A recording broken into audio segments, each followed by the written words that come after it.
कभी सोचा है कि हजारों साल पुरानी एक कहानी आज के मॉडर्न मैनेजमेंट के सबसे बड़े सबक सिखा सकती है? जी हां, आज हम महाभारत के पन्नों से कर्ण की कहानी को समझेंगे, जो सिर्फ एक योद्धा नहीं बल्कि लीडरशिप पर एक पूरी मास्टर क्लास है।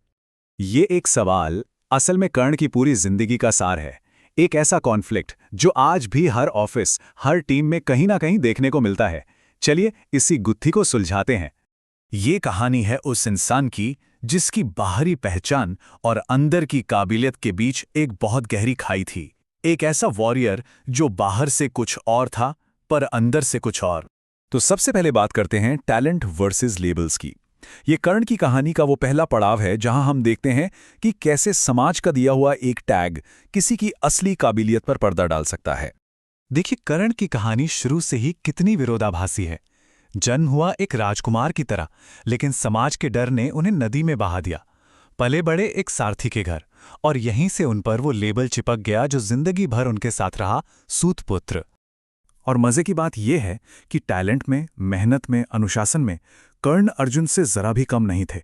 लेकिन समाज का बर्ताव दोनों के लिए एकदम अलग था। जहां अर्जुन की स्किल का जश्न मनता था, वहीं कर्ण की काबिलियत पर हमेशा सवाल उठाए जाते थे। वजह सिर्फ उनका लेबल। और फिर आता है वो एक पल जो सब कुछ बदल देता है। गुरुद्रोण के गुरुकुल में जब कर्ण अपनी काबिलियत दिखाने के लिए आगे बढ़ते हैं तो उन्हें सबके सामने जलील किया जाता है। उनकी प्रतिभा को उनके लेबल से तौलकर पूरी तरह से नकार दिया जाता है। अब इस कहानी को आज के कॉर्पोरेट वर्ल्ड में लेकर आते हैं। सोचिए, आज भी कितनी बार ऐसा होता है, किसी के बैकग्राउंड, कॉलेज या कनेक्शन के लेबल की वजह से उसके असली टैलेंट को अनदेखा कर दिया जाता है। और यही मैनेजमेंट का सबसे बड़ा सबक है। असली लीडरशिप टैलेंट को देखती है, टैग्स को नहीं। तो अब कहानी में एक नया मोड़ आता है, लॉयल्टी फोर्ज्ड बाय रिकग्निशन। ये वो पल है जहां कर्ण को वो चीज मिलती है जिसकी उन्हें सबसे ज्यादा तलाश थी, सम्मान। और हम देखेंगे कि इस एक चीज ने क्या कमाल कर दिया। सोचिए, जब कर्ण अपनी जिंदगी के सबसे लोएस्ट पॉइंट पर थे, सबके सामने उन्हें रिजेक्ट कर दिया गया था, तब एंट्री होती है दुर्योधन की।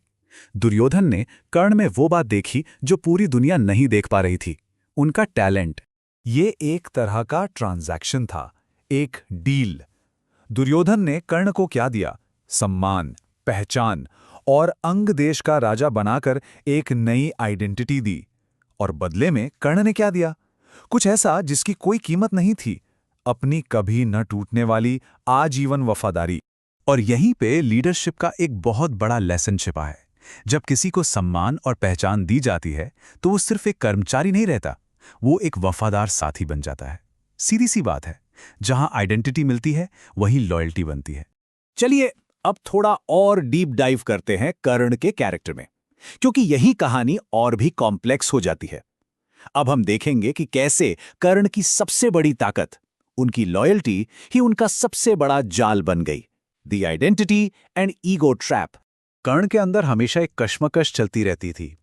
एक तरफ थी उनकी लॉयल्टी और दूसरी तरफ उनके सेल्फ रिस्पेक्ट और ईगो के बीच का कॉन्फ्लिक्ट। और इसी अंदरूनी लड़ाई ने उनकी जिंदगी के सबसे बड़े फैसलों को शेप दिया। अब सोचिए, वॉर शुरू होने ही वाली है और कहानी में एक जबरदस्त ट्विस्ट आता है।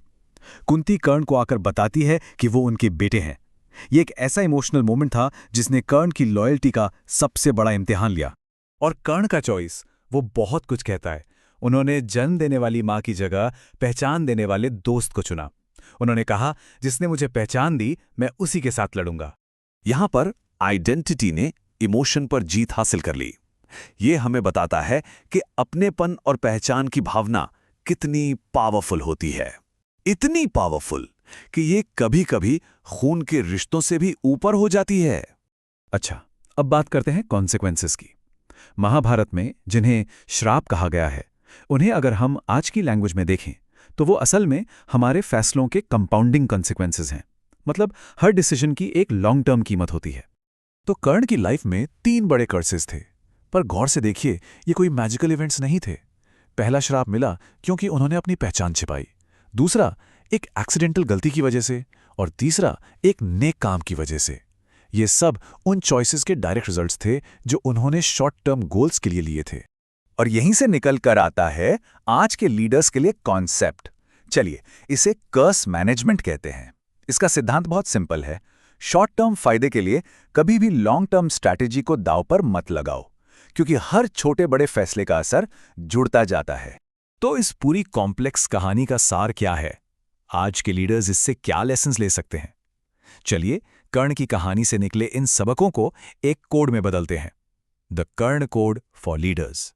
तो ये है कर्ण कोड। पहला, टैलेंट को नर्चर करें, बायस को नहीं। दूसरा, रिकॉग्निशन देकर लॉयल्टी बनाएं। तीसरा, ये समझें कि आइडेंटिटी पैसे से ज्यादा पावरफुल है। चौथा, ईगो को स्ट्रेटजी पर हावी ना होने दें। और पांचवा, हमेशा हमेशा अपने फैसलों के लॉन्ग टर्म कॉन्सिक्वेंसेस को जरूर तौलें। तो ये थी कर्ण की विरासत। एक महान योद्धा, एक वफादार दोस्त और एक ट्रैजिक हीरो। एक ऐसा कैरेक्टर जो आज भी हमें लीडरशिप, लॉयल्टी और ह्यूमन साइकोलॉजी के गहराइयों के बारे में बहुत कुछ सिखाता है। और आखिर में एक सवाल, एक ऐसा सवाल जिस पर सोचना जरूरी है।